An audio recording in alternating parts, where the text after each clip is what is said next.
come together, believe in something together, and do that together. And that platform, you won't get anywhere else. And that's how I started my ISEC career. And this will be the last conference. As the president of ISEC International, I will be present. As a full conference, I'll stay to the end of this conference. I'm going to other expos, but I'm not going to stay to the end of the conference. Because this conference matters to me. That's how I started. And I know, for many of you who came all the way to this conference, there's something that you look for. There's something that matters for you that you want to bring out of yourself, bring to other people. And I want to make sure that I will be here for you guys. So that's why in this APXLDS, probably the clarity of the why of this organization will be much more emotional. Because that's where I came from. And that's the journey I have lived through. And I will share with you guys in the upcoming 30 minutes. So that will be on time. Alright. Coming back. I said a lot of parentheses. Now let's explore the organization that we're leading. So in general, just again a parenthesis, I said a lot of information that are not needed and not useful during our conversation. If you see myself doing those conversations, you just do this. Yeah? That's called parentheses. That's called information that is not needed. Alright? I didn't understand what is parentheses when I joined the organization. Steve told me this is parentheses. Anyway, so if I'm talking about information that's not needed, you should do those gestures. Because I think when you think about that, when you do this kind of gesture, what are you thinking? It's really because when you try to interact, and I'm exactly saying information that is not needed. So when I said those things, you should do this. Does that make sense? No, it doesn't make sense. Okay, you guys get it. And I think you don't get it, because I think when I look at your face, many of you are like, oh, I'm thinking this, I was looking at my iPad, I was, thinking, where's my girlfriend doing, what is my girlfriend doing, what's my boyfriend doing, and now I'm talking about the clarity. What is the organization? Yeah, thank you very much. Finally, that's exactly what I want you to do. Thank you. So, we're going to explore the ISEC, the world that ISEC wants to fight for. And I'm going to use an analogy. I'm going to use an analogy of a puzzle. Yeah, many of you know this is like a kind of puzzle. You have a square there that's missing, you're trying to put up whatever it is. So imagine the world as a puzzle. Yeah? Try to capture that. The world is a puzzle. Then I ask you one question.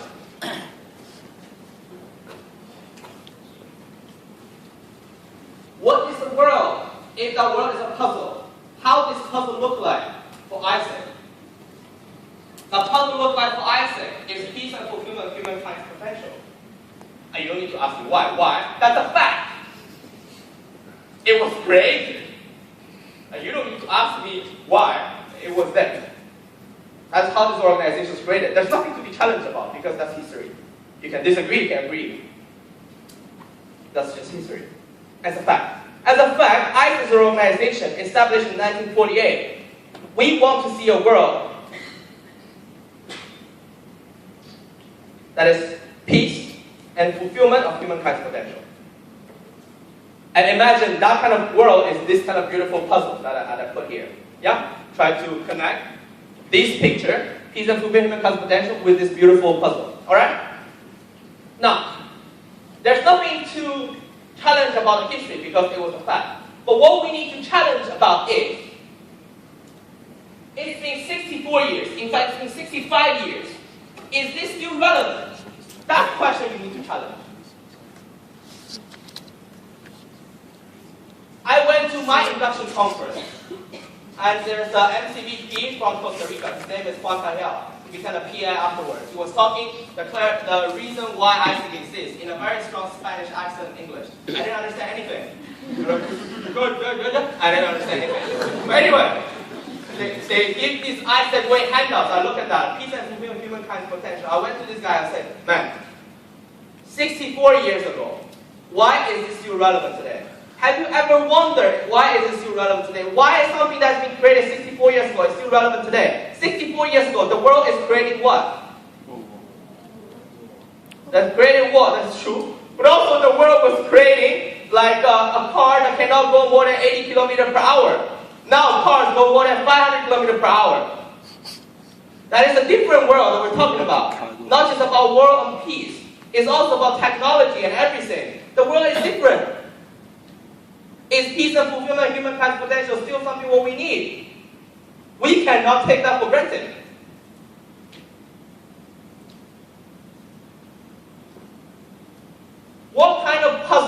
remember, we have a beautiful puzzle out there. What kind of puzzle it is right now? There's a lot of different elements out there. We can talk about climate change, global warming. We can talk about poverty. We can talk about unemployment. There's a lot of issues we can talk about. Because that's what is happening in the world right now. Yeah? In fact, let me just do a very simple summary. The Davos agenda in 2013. How many of you heard about Davos? Okay, very few people heard about Davos. Alright, so that's why there's an explanation slide in there. So, the World Economic Forum, how many of you heard about? Alright, so the World Economic Forum is an independent international organization committed to improve the state of the world by connecting business leaders, political leaders, academic leaders, and leaders in different industries and different fields, put them together to design what is the agenda of the world that we need to push for. And they're known by their annual meeting in Davos every year. They have a Davos meeting when they gather 2,500 leaders from all over the world, including many of your prime minister, your president, your CEO of a major organization in the world. They gather together and they talk about what is the world needs. So, going back to what Davos defined this year. In the Davos agenda this year, 2013, it's like 2 months ago, they said that we live in the most complex, interdependent, and interconnected world in human history. Very true. A reality we know as the hyper-connected world. And this reality presents a new leadership context, shaped by adaptive challenges as well as transformation opportunities. And this is the world it is right now. This world is facing challenges that humankind never faced before. This world is facing opportunities that humankind never had the chance to face before. And that is the world it is right now.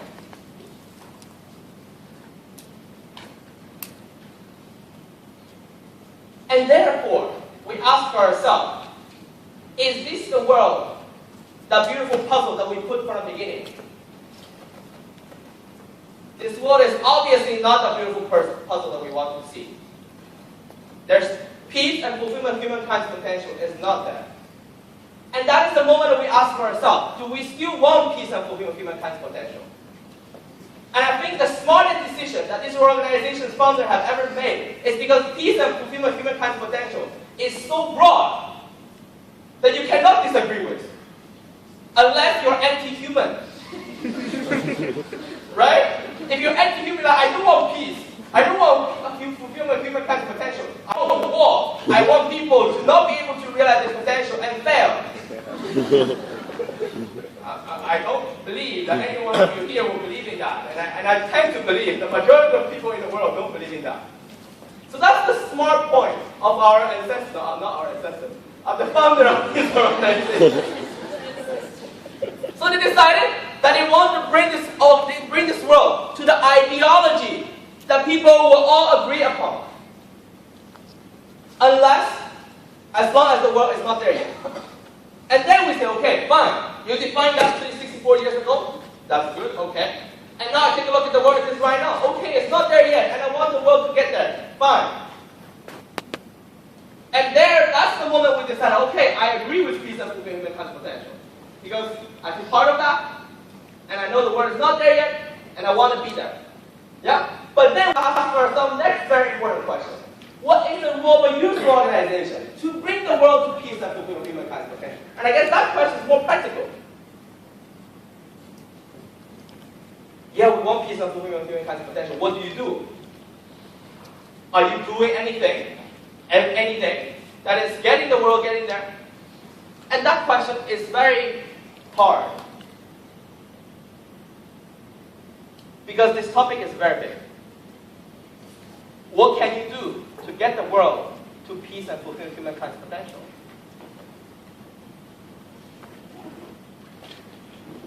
There's so many things out there you can do. In fact, if you take a look at the Millennium Project of the United Nations, about the 15 global challenges facing humanity, 1, 2, 3, 4, 5, 6, 7, 8, 9, 10, 11, 12, 13, 14, 15. And if I ask you, what are the challenges in your society, in Cambodia, in Sri Lanka, in India, in Poland, in Canada, what are the issues that your society is facing?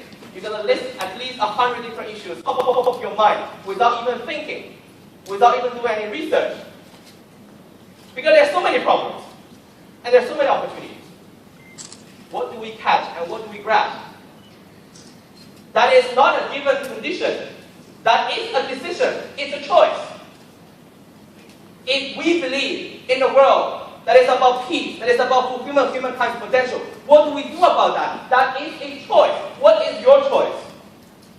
You are right now LCBP, LCP, MCBP, or a team leader, or about to become a leader of your organization. What do you choose to bring this world closer to peace and fulfill humankind's potential? Have you ever asked yourself this question? Are you choosing, or you're given an option at the end and you just follow that option?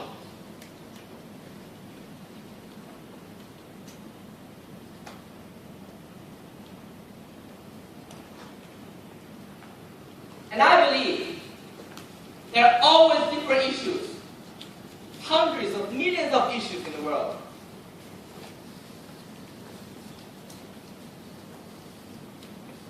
And the world will always need different things. 64 years ago, the world needed something. At this moment, 2013, the world needs something. In 50 years, in 100 years, the world will need different things. We'll always need something. Are we going to be able to provide us something all the time? Everywhere? I think we can. I believe we can. And I think we shouldn't. And I believe we shouldn't. Because if Iceland can solve every single issue in the world, why do we need our government? Why do we need companies or organizations? Why do we need civil societies? Why do we need educational institutions? Why do we need different non-profit, non-governmental organizations? They don't need to exist if Iceland can solve all the problems in the world, to bring the world to peace and fulfill humankind's potential. Then what are we doing? What are we doing to get us there? So that's why I said, we cannot take it for granted that whatever we do can contribute to the peace and fulfill humankind's potential. Because we can technically do everything. But at the end of the day, we'll not be able to do everything well. And that's a fact. It's sad, but that's a fact. And it's okay to be vulnerable in front of the world. This user organization is not going to solve every single problem in the world.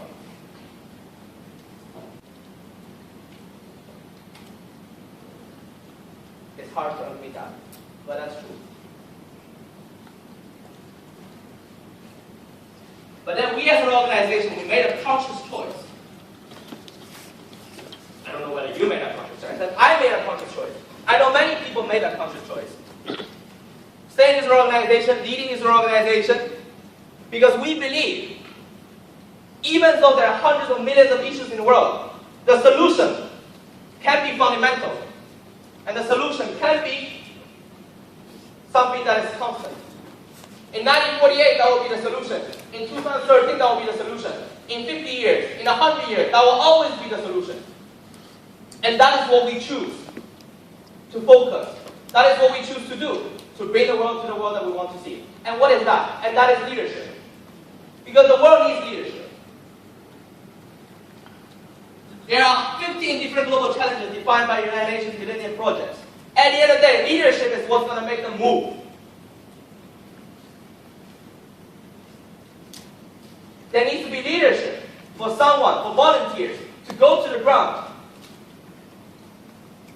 to distribute knowledge, to distribute resources, to distribute food, money. There needs to be leadership for organization and government to decide to invest. There needs to be leadership for that impacted area to decide I need to do something different about my village, my country, my city. There needs to be leadership so that all those issues are not solved isolatedly, but they are solved together. And what is that leadership? Leadership is a very broad concept, but leadership is also a very small little thing. What is that leadership? That is someone. Because someone needs to stand up to solve that issue. I'm going to use this example of Arab Spring in Egypt. This guy, Mubarak, was removed. Someone needs to lead Egypt. And that's a fact. Someone needs to be the president. And who's going to be that person that's going to have the leadership to be able to be strong enough to lead this country to be back on track. And that is the biggest problem. After they removed Mubarak, they realized that there's no leadership to lead this country. They have a new president, people don't like them. Then you go to be the president if you don't like them. Can you? You're not ready. Will you? You can. What is missing? Leadership. That's it. And that is a very small example. There's quite a big issue in the world. But that example can be very small as well. How many of you heard of this concept of Tom shoes? Yeah, this guy had this concept, buy one for one. So when you buy a pair of shoes, someone in the world that they don't have shoes, they get the exact same pair of shoes. Number one, someone had an idea, start to do something like this. That's called social entrepreneurship. You want to grow their business while growing impact to help the world become better. That is leadership. Now, second question. If you give all the shoes to those kids in the area there's no shoes, how local business is going to grow? You create a bigger problem in the ecosystem than you think you did. Who's going to solve that problem? Someone needs to fix that. Who's going to be that someone? Who's going to be that someone? Every time we ask who's going to be that someone, there needs to be someone, and that someone needs to be you. And that is the only thing that we as a user organization, we can focus on and we should focus on. That is make young people in this world a better young person. That is make the generation of young people a better youth generation so that they can be that someone. And that is what we chose. That is not a rule, but that was a choice. And I believe in that choice.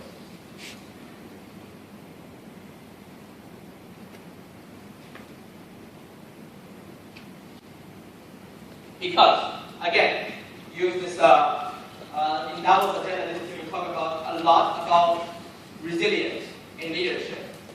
Because this significant demographic and societal changes, fundamental technology advances, and continuous globalization, as well as complex multi-stakeholder issues and resource scarcity, define this emerging context that these require a new type of leadership to lead this world.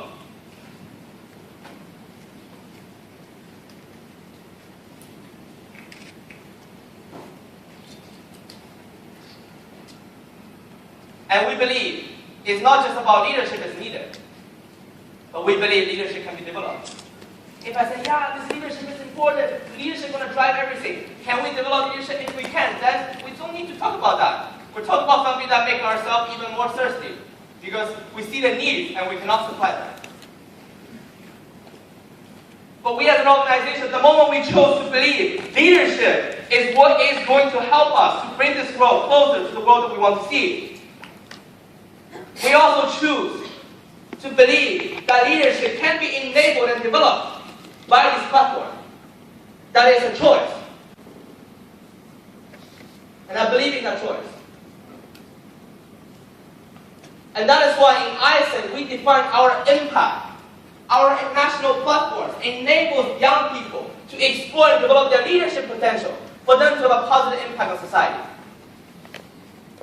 We chose. This is the impact that we want to bring. We want to enable, nurture, and develop leadership so that young person can become a better version of him or herself, and they can be the change the world wants to see. And they will drive the change the world wants to see. And that is the impact that I choose to have, so that we can bring us closer to peace and fulfillment of humankind's potential. That's again a choice. Do you agree with that choice? You don't have to. But if you agree, you need to understand where that choice comes from.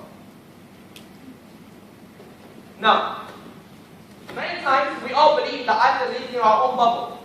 I think it's true. We believe whatever we believe is correct. We believe whatever we chose is correct. We believe whatever we want to do is the right thing to do. And that's very dangerous. So let's take a look at our leadership. Zoom out, back into this beautiful picture. If this is peace and fulfillment of humankind's potential, and if this is the impact that I want to bring to the world, I think it's very logical, right? My next question for you, why this leadership that we develop is needed? why this is the right type of leadership that the world needs? Can you answer that question? If it's not, then basically we have this entire answer and logic at the end and it leads to a wrong answer. Because we develop leadership that is not needed. Is that possible? I believe it's possible. It's very possible. Have you ever thought about that question? Why the leadership we develop is needed leadership?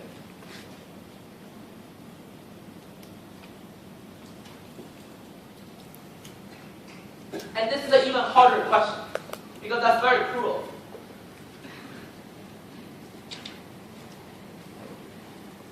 When you ask yourself, because you are the leadership of this organization, will you become the leadership that is needed in your country? Will you? Are you needed? The crux of this question is, first, that creates identity crisis. You realize, fuck, I'm not needed. Is that possible? It's very possible. There's many times in my life I believe I'm not needed for my society. But now I'm ready to go back and contribute to make my society better. That is a process. And it's okay. But the question is, when you challenge yourself, the point is not to realize the answer is disappointing. The point is to understand that you need to challenge that taken for granted mindset. We have in Iceland, we do this because we want to develop leadership for the world to become a better place. Sounds very good. Are you the right leadership? Are you developing the right leadership? We need to challenge ourselves on that. But I believe the leadership that we develop is needed.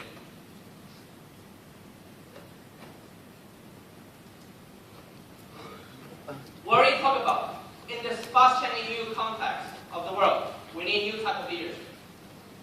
We need a new model of leadership. I didn't say that. World Economic Forum said that.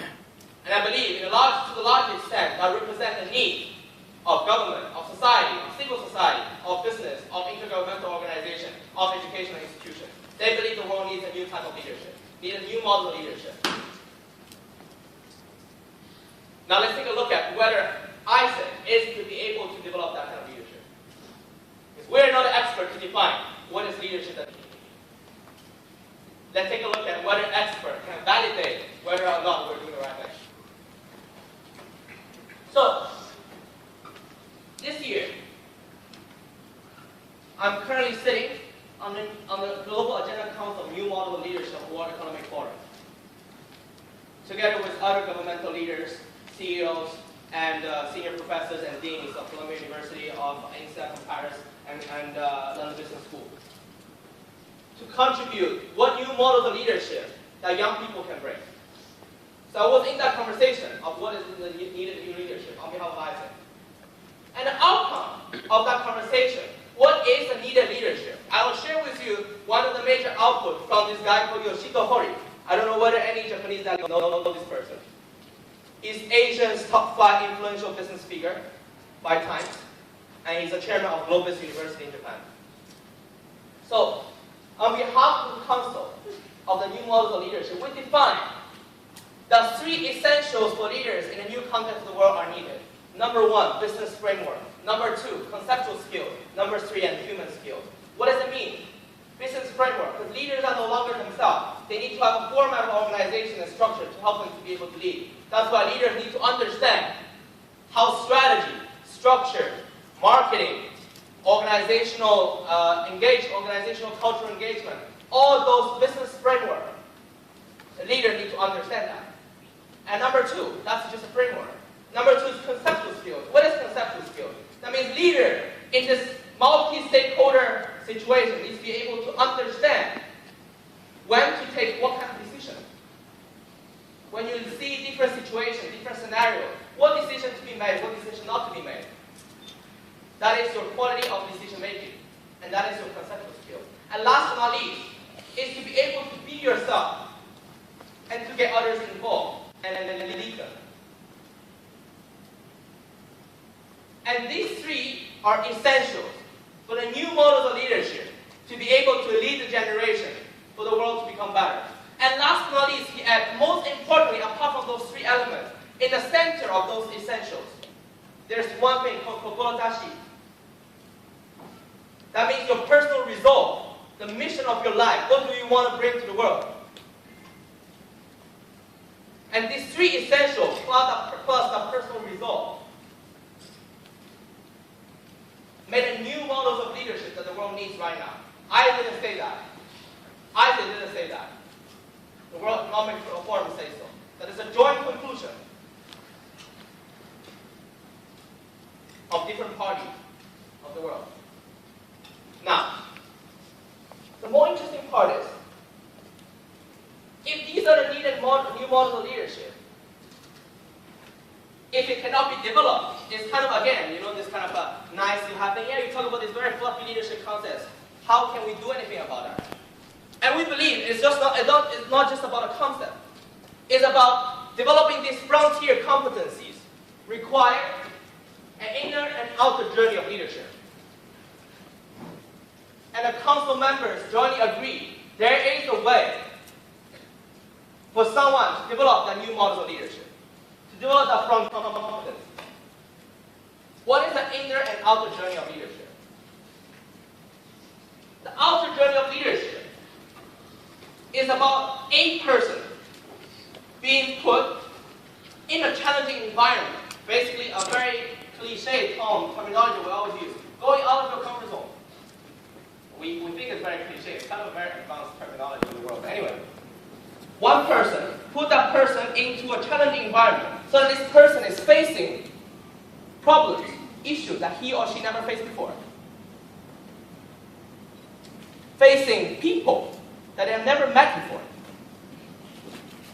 Facing logic, traditions, values that they have never faced before.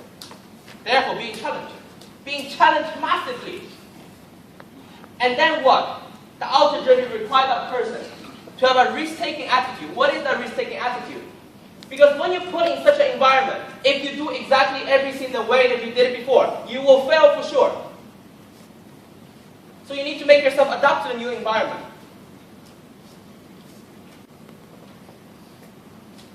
What other skills, what other knowledge are needed? What mindset, what attitude is needed for you to cope with that challenging environment? And then, we also need to make sure there's a support system for that person. Because it's not like you want this person to die, right? You throw this person in the jungle and expect this person to become the leader of the future, and he will probably be eaten by the crocodile. That is not the outcome we want to see. We want to make sure there's a support system. Either a system, either as people, either as communities, either as society, to make sure that the skills and knowledge can be given, and can be equipped, and can be enabled and nurtured to the individual that leads to the outer journey. And this is the outer journey of the leadership. One person will have an environment without knowing what to do and learn how to adapt and have a support system to help this person adapt to the reality. That's the outer journey of leadership. Also, by leaving that outer journey of leadership, we also need to live an inner journey of leadership. What is the inner journey of leadership? So we learn from doing. We learn from using new skills, new knowledge to live in a challenging environment, and therefore we learn from everything we do. Every new element, every new thing we do, we all learn from that. We capture the learning out of that. Learning by doing. And then it goes to this controversial part, because then you start to reflect. I'm learning new things. Am I forgetting the old things that I have? I'm acquiring new skills. I'm acquiring new values. What about the original value that I have with myself? I acquire new competencies. What about the original competency I carry with me? So you start a process of reflection and reinvention. You challenge yourself inside. Who am I? Who I want to become, where I want to go. Because of the challenge you live outside of yourself, the challenging environment, and the risk-taking attitude. And when you receive a lot of support, new skills and knowledge, then you start asking yourself, who am I? Why do I do what I do? And what do I want to do? And that part, at the end of the day, you will make decisions, realizing what is the real value that matters for you.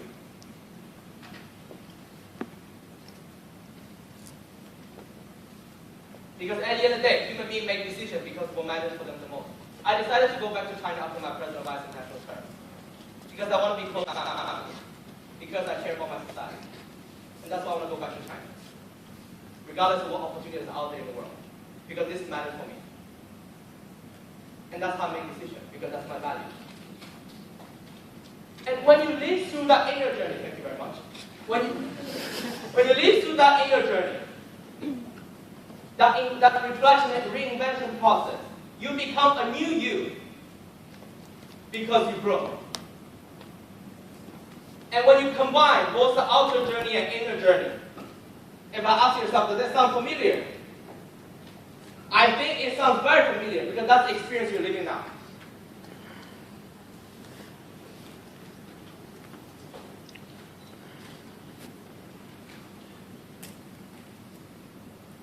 If we take a look at the exchange experience we offer to the world, I always say, ISEC is not an exchange organization. We don't do exchange because we want to send people off from their country. We believe that's a means.